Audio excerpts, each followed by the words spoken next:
transported me immediately. I will definitely be recommending this to everybody. Hi bookworms, welcome back to my channel, and welcome to another reading vlog. I am so excited for today's reading vlog because I'm going to be reading a book that I've been wanting to pick up for quite some time now, and I'm also going to be annotating it. So the book that I'm going to be reading in this video is East of Eden by John Steinbeck. This is a book that I have heard so many good things about, and I believe we're just following these two families, but I feel like it's just going to be so much deeper and so much more meaningful than just like following along with these families. So I'm super excited to read this one, and I'm also going to be annotating it at the same time. So I thought we could read it together. And before I start reading this, I want to real quick go through and write down what I'm going to be annotating and like color coordinate it. I'm going to put that all on this first page, but I don't know what the themes are of this book or like what I should necessarily be looking out for with annotating. So I'm going to go and look around and see what I should put for my annotations, and then we can get started on reading.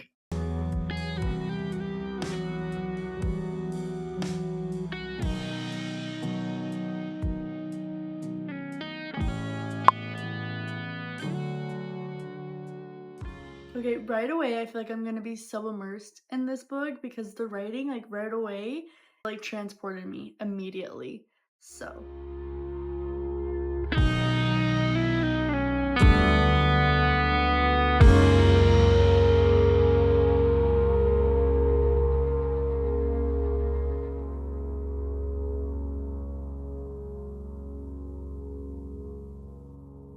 oh my gosh.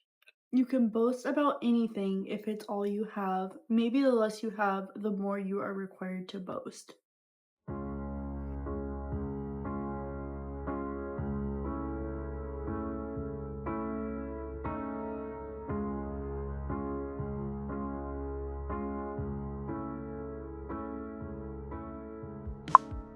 Like getting a lot of Cain and Abel vibes in these first few chapters with the brothers. Like one of the brothers is very jealous and kind of full of anger, and then the other brother is kind of more quiet and softer, and he kind of just takes the blows as they come. And with what just happened, I'm definitely getting strong like Cain and Abel vibes right now, but I'm also looking out for character development. And right now, like I said, one of the brothers is very aggressive and just kind of full of himself, and obviously very jealous as well. So I'm hoping his story kind of changes at some point and he has some development as well.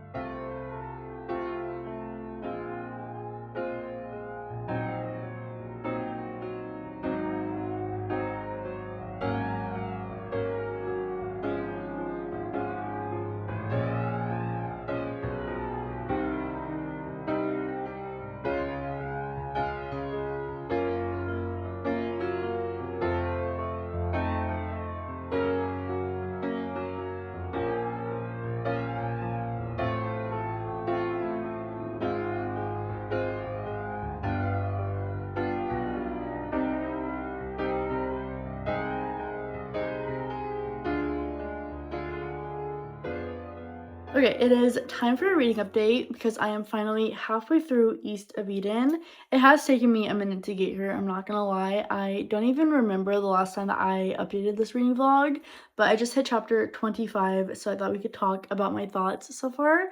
I feel like this is a very intentional read for me, to be honest. Like, I'm trying to take my time with it and not just read it to read it. I'm really trying to dive deeper into like the complexities of our characters and the themes and just like the overall storyline. And I actually have a lot more like underlined in this first half of the book that I need to go back and add in my tabs accordingly. But that's probably why it's taking me so long to get to this point of the story, is because, like I said, I'm really just trying to dive deeper and take my time with it and soak everything up.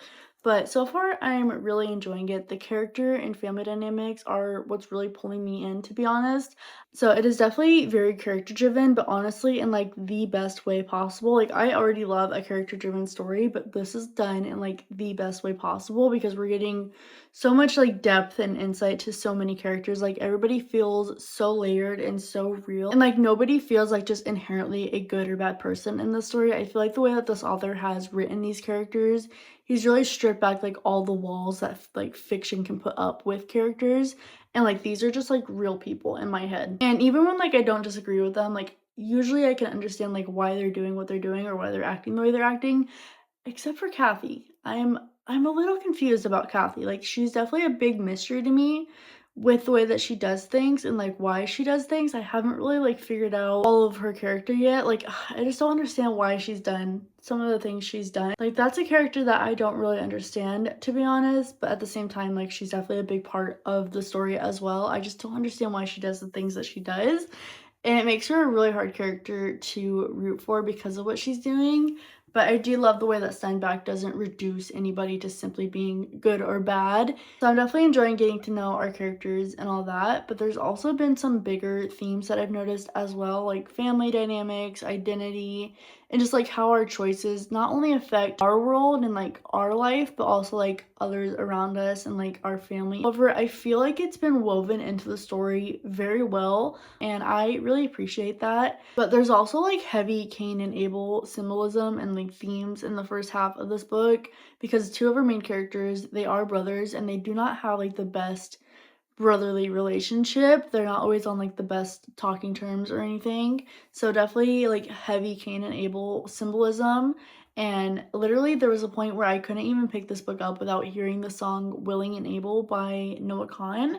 And I would literally just end up with teary eyes. Like I don't know if it was my luteal phase or what, who knows, but I feel like that whole album really resonates with this book so well. So it's definitely been on repeat when I've been listening to this book because like it's all I can hear while reading it.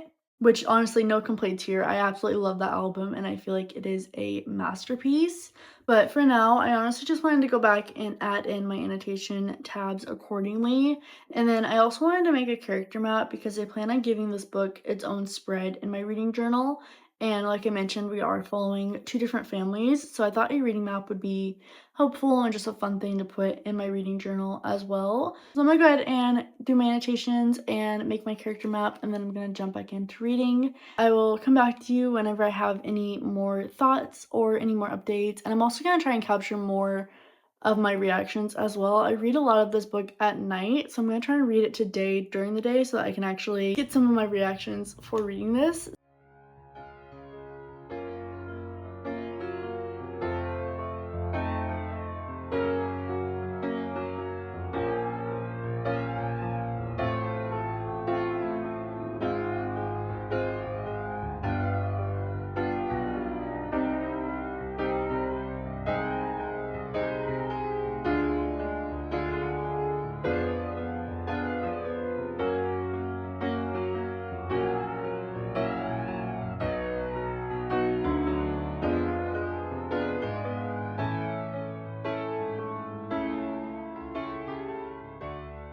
Okay, I just finished adding all of my tabs for what I had annotated and underlined already. There were a couple of other things that I noticed like when going back that I ended up tabbing and annotating as well, just like other themes and character development and just like personal like quotes and stuff that I wanted to highlight as well. So that's what we're looking at for like the first half of this book. That is insane. I don't think I've ever tabbed a book that much, and that is only the first half of the book. But literally everything that I tabbed is so like significant and it adds so much like to the overall like deeper meanings of the story. So that's pretty cool. I am excited to fill in the rest of it as well. But I would love to go ahead and jump into my reading for today. I would love to hit like 100 pages today. I'm currently on page 308. So I'd love to hit around like that 400 mark at least. But like I said, I'm taking my time with it. I do not want to rush it. I really want to soak everything up. So I'm not gonna rush myself, but I would love to hit like 100 pages today. So I'm gonna go ahead and jump back into my reading for today. And like always, I will update you whenever I have any thoughts or progress updates.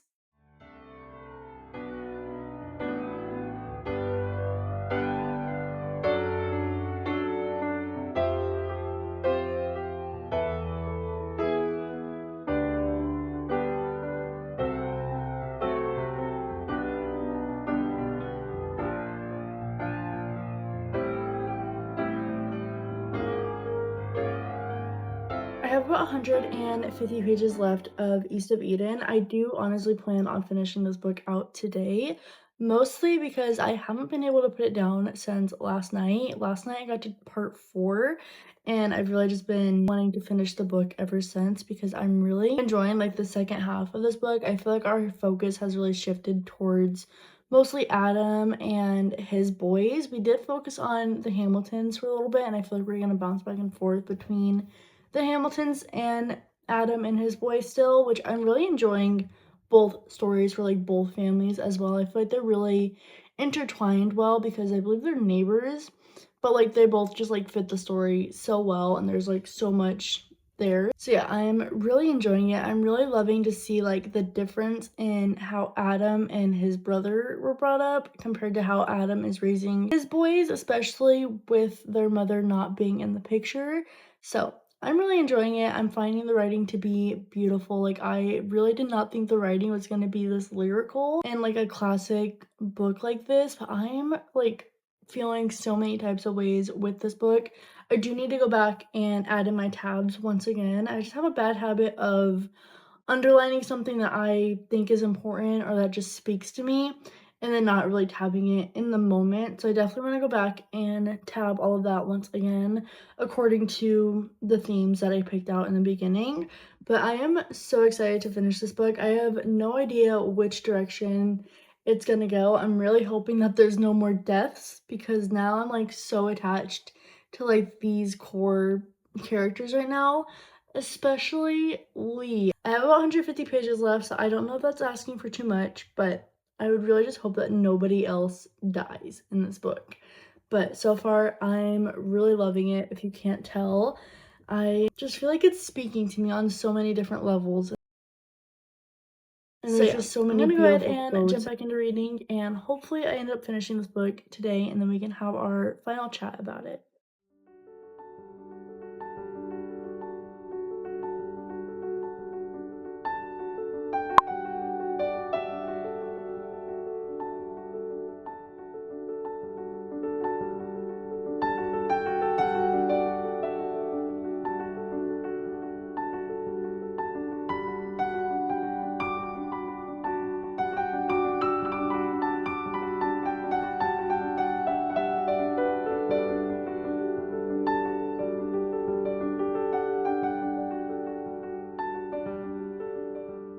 I finally finished East of Eden by John Steinbeck, and I can definitely see why people call this book a masterpiece. I feel like this book is going to stick with me for a very long time, honestly, probably the rest of my life, because I just really enjoyed it, and I feel like I related to a lot of like passages, if you can't tell. And I will say that I didn't read this super fast. It was definitely a slower read for me, but I feel like that made the experience a lot more rich in my opinion, especially because I would sit with certain moments in certain passages and just really like try to understand it, especially with annotating it and tabbing it.